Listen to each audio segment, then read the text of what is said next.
Well, I've changed my setup for the bed sleep circuit. Because of the various sensations I've been having taking humongous amounts of zinc peroxide in the bath, one could argue or propose that it's partly the fault of too much zinc, somehow being toxic, or maybe the body can't handle such an extreme change. The other way to look at it might be, oh, maybe I'm just going through a healing crisis. What if I had a brain tumor, and the presence of the zinc helps the healing of the brain tumor, such that, first when tumors heal, the first thing they do is enlarge before they begin to shrink. And this can be disaster if you're dealing with a tumor that's near a major artery or in the brain. So that's another possibility. The third possibility is I've been passing the electrical current in my sleep circuit through my body between my face and head area and my feet. And Becker said, when you're dealing with DC current, there is the possibility, despite the fact that he investigated the ability of electricity, simple DC, low amperage, moderate voltage current, non-pulsed, to turn on and off regeneration at will. He did say there was a caveat. The research did present the possibility that such use of electricity passed through the body could encourage the formation of sarcoma at a later date, or melanoma or something, cancer at a later date. So this is something to consider. Now, just on that basis alone, considering that, because I'm trying, each of these factors to try to fiddle with them, like, I'll put zinc acetate in the bath in minute quantities, I'll stop the production of zinc peroxide momentarily, and in the meantime I'll just stop taking zinc, and I'll wait until I can afford to buy zinc acetate. So in the meantime, I'm going to become zinc deficient over the next several days, couple weeks, as I wait to be able to afford zinc acetate. It's not expensive, I just don't have the money at the moment to purchase it online through Amazon. Let's see. So the other thing I could try is to rearrange the sleep circuit. And I laid down today to take a nap, and I spread my arms across. I was at a 90-degree angle, so I put one arm on my earthing pillowcase and one on my earthing bed pad that I have where my feet go. And I tried flipping, alternating, which polarity I had on which set of hands.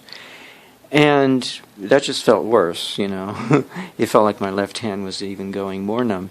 So I thought, okay, well, what else can I do? Well, when I had zappers, and I still have them, but when I used to use the other zappers that I was using that are not made for the kind of purpose that I use them for, the only safe way to use them was across the crotch, up one leg and down the other. So I would connect one polarity to one leg and the other polarity to the other leg. And since the sessions were timed for like 25 minutes, and then the timer would go out and I have to reset it again to start up again, when I would do that, before I do that, I'd swap the electrodes on my feet, because I found out that on a settled energy plane, it matters that we alternate polarity. But it does matter not to use AC. We need to use DC. But after a certain length of time, let's say an hour or whatever, half hour, 2-3 hours, it's good to swap polarity. Whatever time you're going to do, half of it should be spent one polarity and the other half the other polarity. When it comes to the feet, that's what I discovered. So, in any case, I got by because I was passing a relatively high voltage, high current through my body, but through my legs, and that's safe. Now, I don't know what it does to the sperm count, but at least it doesn't get to the vital organs of the brain and the heart. See? So what I did was I rearranged the circuit and my grounding line such that now my circuit is at the foot of the bed, and I have two earthing wristbands or ankle bands. They go either way, depending on how you want to use them, for each of my ankles. Because this is how I started earthing in the very beginning. We were homeless, my ex-honey and I, my son's mother, natural mother. living in her car for 3 months, and I learned about earthing, and I was looking to reduce my stress, and so I thought to myself, well, gee, I can do this if I just figure it out. And so it took me a while. It was hard to conceptually understand what earthing is. It's just a single wire connection between your body and the earth. It doesn't get any simpler, but it took me a while to figure that out. But when I put my attention on it, I figured it out, and then I went to the hardware store and I had her buy me, because I didn't have any money. I was broke.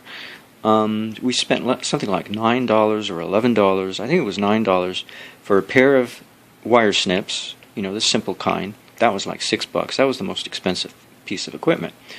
A threaded galvanized steel rod, 1 foot long, and 2 little nuts to go on it, and some wire, some galvanized steel wire. And I made myself a contraption in which I had a grounding rod, and I'd park the car, because I was doing all the driving. I'd park the car at night, where we were going to sleep, near a patch of earth that I could insert the grounding rod into. And the 2 nuts were to secure the wire that I wrapped around from slipping off the threaded rod. I'd shove it in the earth, and I'd have pee, usually. We'd have containers to pee while we were in the car, so I had these containers I would pee into, and I would use that to water the earth, to wet it in case it was dry, to make sure I had a good firm connection with the earth. And then the other end of the wire, I ran the wire under the car door, shut it, and ran it through the foot opening, because my sleeping bag had 2 zippered openings, both foot and head.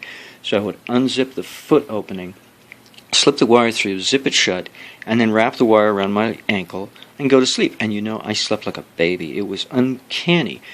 Having never been grounded while sleeping, only grounded, while walking barefoot on grass or barefoot at the beach, I had never been grounded before to that degree in the ease and comfort of sleeping. And it makes all the difference to be grounded while we sleep. If you can't do it any other time, at least when we sleep, because we're like a plant when we're sleeping at night. We stay in one place. We don't move around, more or less. So, despite the fact that this is a fancy schmancy earthing bed, I have a non-earthing bed sheet on it, although the mattress is an earthing mattress, but I don't have it connected to anything. Be that as it may, my sweat might be making a connection through it and shorting stuff out, but be that as it may, I'm not going to worry about that. So I put the circuit at the foot of the bed, and I have 2 leads coming up through the foot, and I also connected the grounding wire to one of them. I think it's the positive one over on this side. And I have a earthing wristband strap attached to each of the leads coming from the circuit. So now I have my 6.6 gigaohm resistance single AA battery exhibiting 1.5 volts and 200 picoamps of current that I will be connecting to both of my ankles, one polarity for each ankle. And I just picked, I didn't know which polarity to use for which ankle. Ankle. So I just went to all the trouble of making my bed. So all I can do is tell you. I can't really show you my ankle bracelets, but I can show you my circuit, because it's right here at the foot of the bed. All I have to do is get myself a nice bright flashlight and turn it on. Whoops. There. So there's my circuit, all wrapped up in painter's tape. And there's the negative lead. Yes, and here's the positive lead. So the positive lead is going to the west side of the bed, because the head of my bed is facing south. And the coil of wire is the grounding wire. I had to use a earthing extender. And so this wire coming down is going to the wristband on the west side of the bed. And then this green wire coming down is the east side of the bed. And then I have my circuit in between. And that little hump is where the battery is, and then underneath all that area is where all the 66 resistors are connected in series, 100 mega ohms each. So 100 mega ohms times 66 is 6.6 gigaohms of resistance. So that should work. Possibly a little better, a little more natural to what I intend to do with my body, and not put myself at risk of anything, damage my brain. I don't know what, God knows. We'll see if I show any improvement in my, because I still have a slightly numb arm. I didn't take a bath today. I took a break. I've got the silver hydroperoxide without any zinc in it, ready for my next bath. It's not too rich in silver, but it's, semi. And we'll see. I dismantled my zinc electrodes from my prior experiments, and I put them away, so I'm not even thinking of using them. But I really, my God, my tendency towards a cold condition is like gone. It's like I'm totally, taken care of in that area. So obviously the zinc did work. It's just I got too much of it. And either because the zinc was wrong to take in that amount, or maybe not. Maybe it was fine, that the amount I was taking. Then I can go back to making zinc colloid, and then from that make zinc peroxide to combine with the silver hydroperoxide and not worry about the dosage. Just do whatever, Maybe it's the circuit that's the problem, And the zinc was simply showing me that there was something wrong that I wasn't noticing.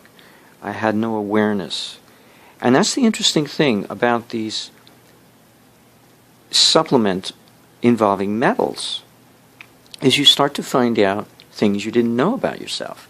When I first started taking silver colloid over a year ago, I gained a kind of body awareness.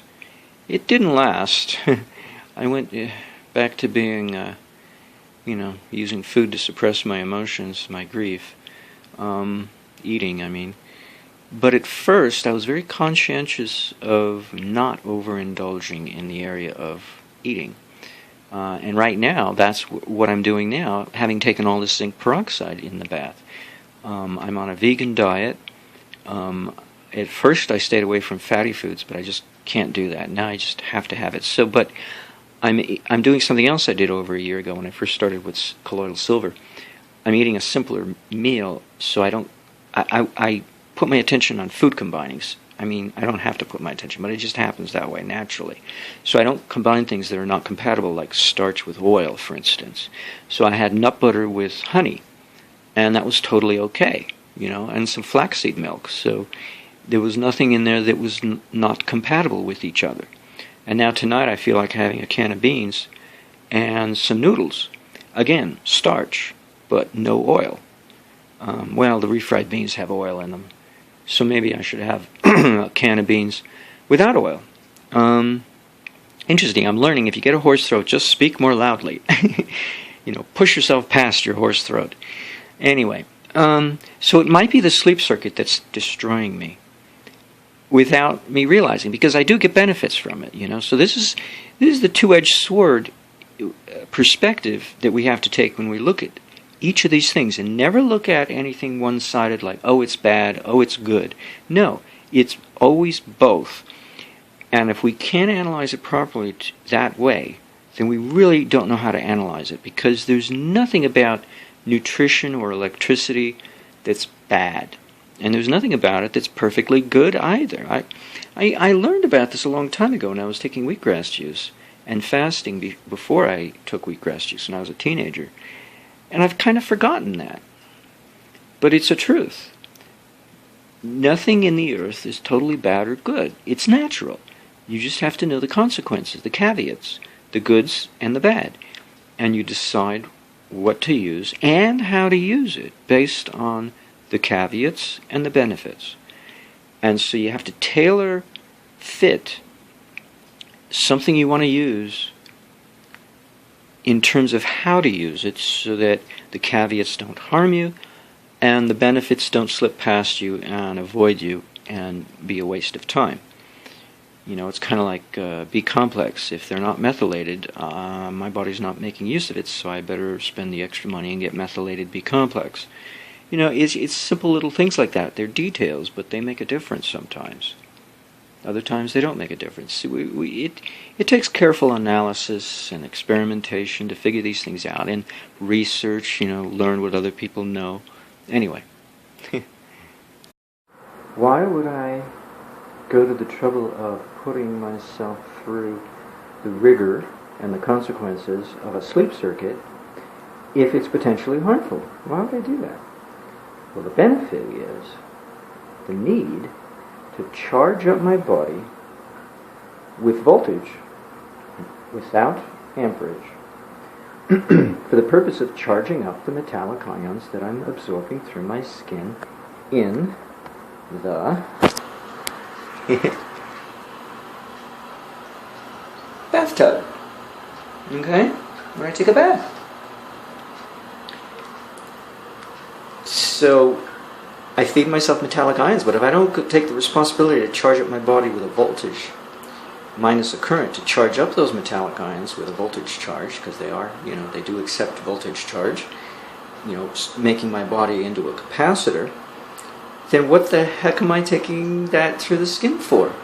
Sure, there's certain particular properties to silver and such, but they're all metal, and they all have that one thing in common, and metal can hold a charge.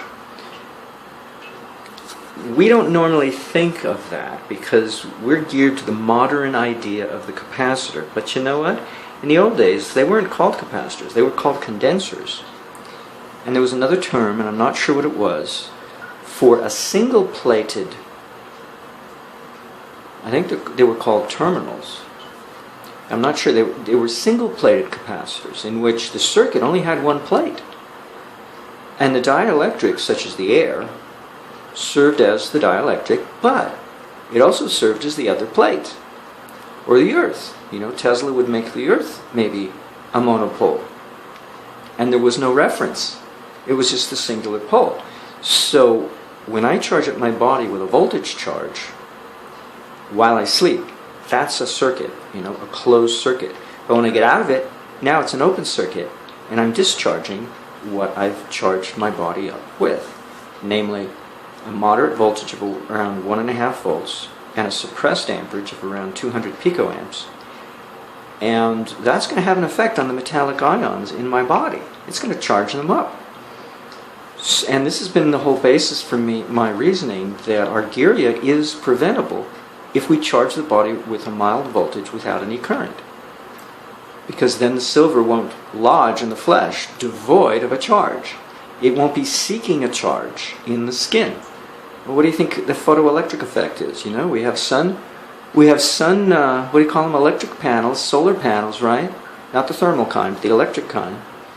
What do you think we're doing? We're charging the panel with a voltage. And if we get enough voltage, we can pass the current, we can get a current out of it. But we're charging it with a voltage. What do you think I'm doing? I get into the sleep circuit, I charge myself up with a voltage, and then I go and take a nutrient bath afterwards, in the morning, after I wake up, to suffuse my body with silver ions. They're ions. They're not nano-sized particles. They're ions. Similar to a salt ion, except it's not a salt, but it's similar to a salt. It's a binary compound, silver hydroperoxide. One of the hydrogen atoms has left the hydrogen peroxide and been replaced by silver, by an ion, an atomic anion of silver. So I've got all this silver, and what do I do with it? I've got to charge it. What's the point of taking it if I don't electrically charge it with a voltage charge? So that's the reasoning for why I complement one with the other. A sleep circuit with a bath in silver. And this goes to the 2 chapters of Dr. Robert O. Becker, MD's book, The Body Electric. Chapter 7, in which he focused on electricity, and Chapter 8, when he introduced or stumbled across his discovery of silver, the role of silver, in conjunction with electricity, not separate from it. So he doesn't believe in our use of silver all by itself. And he might have a good point. Rosemary Jacobs, take heart. Because he always used silver in conjunction with electricity. So I'm putting electricity back into the picture when we deal with silver. But it's kind of like protein complementation. As a vegetarian, they tell us, are you sure you're getting all your protein complemented, your grains with your beans? Do you know anything about that? Do you know anything about that? You don't have to eat it together at the same meal at the same time. You can have your grains for lunch and your beans for dinner, Just overall, it should even out, okay? It works the same way here. we don't have to use silver exactly at the same time we use the electricity. Okay? Because I'm treating silver as a nutrient. I'm absorbing it through the skin as an ion which can travel, unlike a nano-sized particle which can't go more than a few millimeters through the flesh. So I take it as an ion on purpose, stabilized with the help of hydrogen peroxide, MSM, so that it lasts a little while, so that it can travel through the flesh. And then at night I go and charge myself with electricity before I take the bath with the silver. In fact, I bet you, if I don't pre-charge myself, I'll be sapping myself of electrical charge by taking on metallic silver ions in the bath in the morning, immediately subsequent to waking up.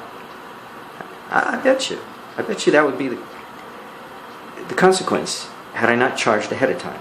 Now you would think I should charge immediately afterwards, but that's not the way it works. The way it works is to sleep in the circuit and to bathe in the morning. I can't explain it. It's the way it works. So I thought I'd let you know about this little thing so that you don't misunderstand. Well, why is he doing? What's the reason? These different, they're disparate. You know, he's got these disparate ideas, and instead of the word disparate, you know, not having an association with each other, you might call it something else, like foolish or something worse. But disparate is the accurate neutral term to describe the fact that I haven't made it plain enough, often enough. There's a reason. There's an association. That's why I feature all these specialized channels on the right-hand side, because some of the ideas, they bleed over to the other category. You know, I'm trying to stay focused by creating a channel for each topic so that I'm more focused when I develop that channel. But I can't help but relate sometimes the topic of one channel, the theme of one channel, to the theme of another. For instance, for skin regeneration, you can't get away from Dr. Becker because I'm applying Dr. Becker's approach in my own way. And I'm a little lacking in courage. I'm not about to recircumcise myself just yet, but I try to do everything else. Take a bath, be in the circuit at night when I sleep, make a lotion out of emulsified beeswax and oil with silver water, basically. Silver particles in the water solution and the borax to emulsify the oil wax, melted oil wax combination, the heated combination. So, you know, oil up the head of the penis to keep it oiled up and moist. And it cuts.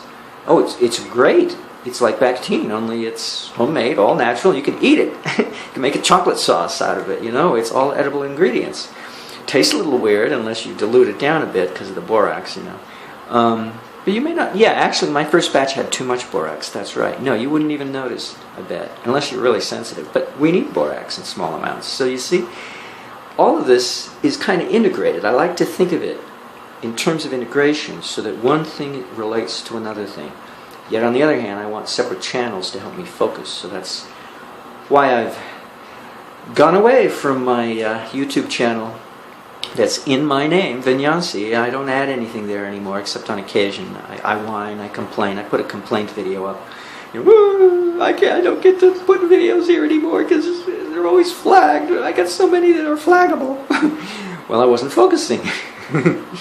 Yeah, those YouTube guidelines. I gotta focus.